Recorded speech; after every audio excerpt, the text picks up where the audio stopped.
ગોરલે જવાનું છે વાડીએ. ગોરીને તો છોડ. ગોરીને ગોરીને તો છોડી દે. આવો. એક વાસળી, બે વાસળી, એક ગા. લે લે.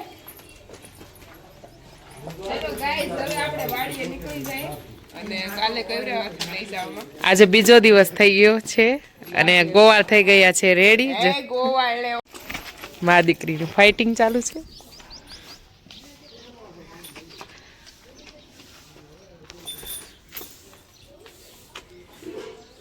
જય શ્રી કૃષ્ણ, જય મા મોગલ, હર મહાદેવ. કેમ છો બધા મજામાં જશો. અને અત્યારમાં અમે આવી ગયા છીએ.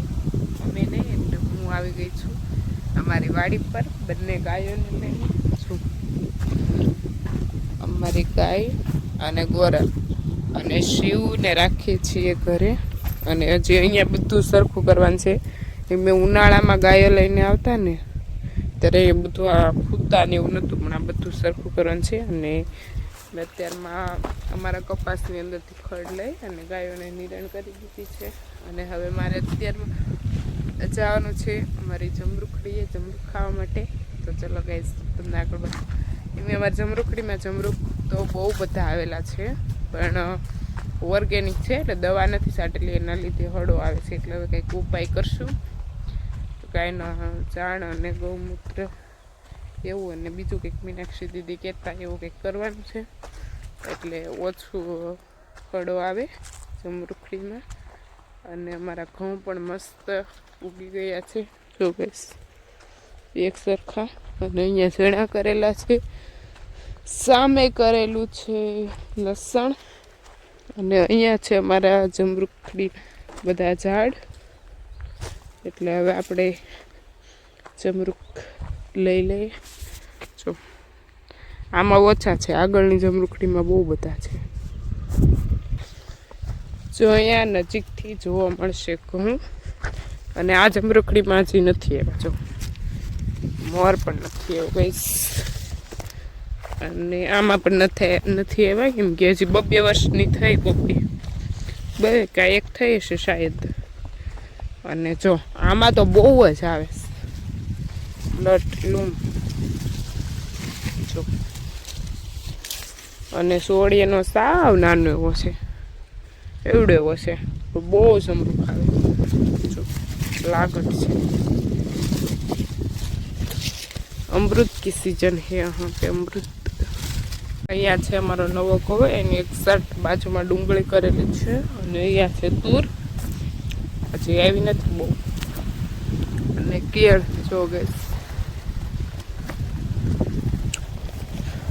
પછી કેળ અહીંયા કરેલી.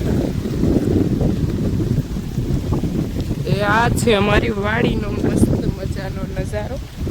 અને હવે આપણે જમરૂખ લઈ લીધા છે લાટ બધા. અને પછી સુધારી અને ખાસો. અને દૂધીનો વેલો જો ગાઈસ અહીંયા છે.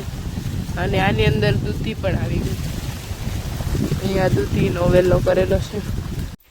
બંને ગાયો માટે મેં ખડ લઈ લીધું છે. અને હવે ગાયોને ખડ નાખી દીધું છે તો બંને ખાવા મળી. કેમ કે સૂકી નિરણ છે પણ એ બે મેં લેકે નથી ખાતી.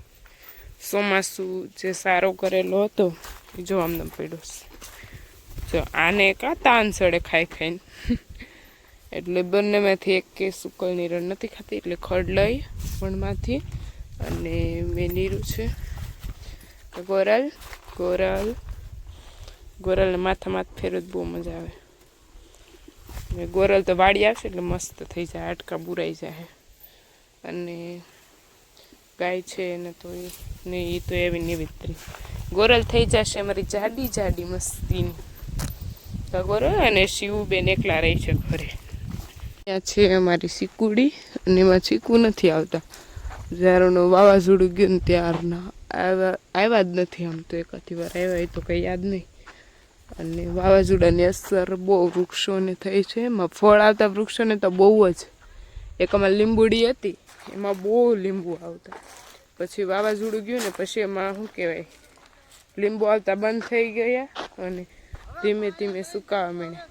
જો ગાઈસ અમારે લલન ગાયને જોઈને દોડતો આવ્યો.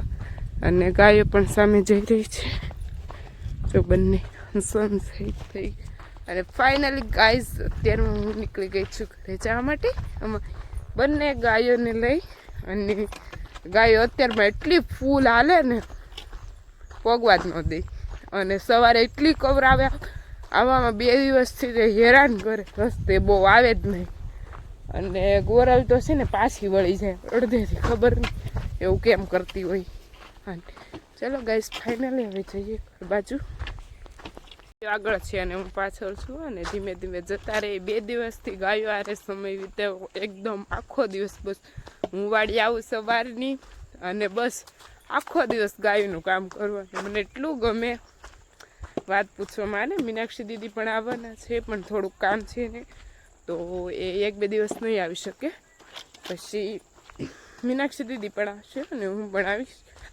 અને મજા આવશે અને ઓનલી ફોર કાઉનું જ કામ કરવાનું છે ગાયો માટે બાકી વાડીનું કામ કરવા માટે અમારા પાર્ટનર ભાઈ છે તે બધું કરવાના છે અમારે નથી કરવાનું બસ અમે અમારું કામ અને ગાયનું કામ આ 2 જ કામ અમારે કરવાના છે ગાઈસ અને જોઈએ પછી મીનાક્ષી દીદી આવે પછી વાડીમાં શું નવીન કરીએ બંને મળીને અને પ્રકાશભાઈ તો આજે ફરવા નીકળી ગયા છે ગાઈસ ક્યાં ગયા એ કાલના વ્લોગમાં કહીશ કે પ્રકાશભાઈ ક્યાં ગયા એ ગાઈસ સાંજની રસોઈ બનાવવાનો સમય થઈ ગયો છે અને મારા મમ્મી અત્યારમાં બનાવે છે દૂધીનો ઓળો એટલે મારા મમ્મી બાફવા માટે મૂકી દીધું જો ગાઈસ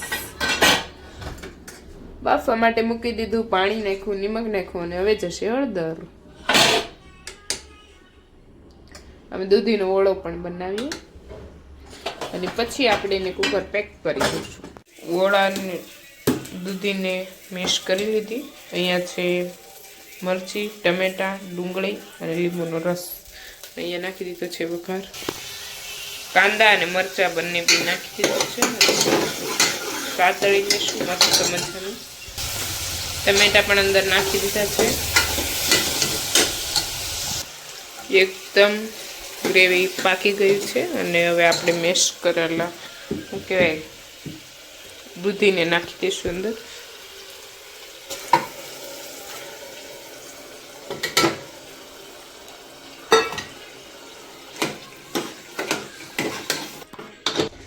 લીંબુ ખાંડ મરચું અને ધાણા જીરું અને થોડુંક જે નિમક ગ્રેવીનું કડતું એ અંદર નાખી દીધું છે અને ફાઇનલી ઓળો થઈ ગયો છે રેડી અને એની સાથે ગરમા ગરમ મીનાક્ષી દીદી બનાવે છે રોટલી ચૂલા ઉપર બની રહી છે ગરમ ગરમ રોટલી મીનાક્ષી દીદી તમારે કઈ કેવું છે ના રસોઈ બનાવવાનો સમય થઈ ગયો રસોઈ કરતા અમે જે સમય બનાવ્યો એના કરતા આજે થોડુંક લેટ થઈ ગયું હા અને બસ હીરો દીદી આજે મને હેલ્પ કરી કારણ કે બધું તૈયાર જ હતું પણ હીરો દીદી તો થોડીક હેલ્પ કરી દીધી છે દીદી ની ખાલી હીરલ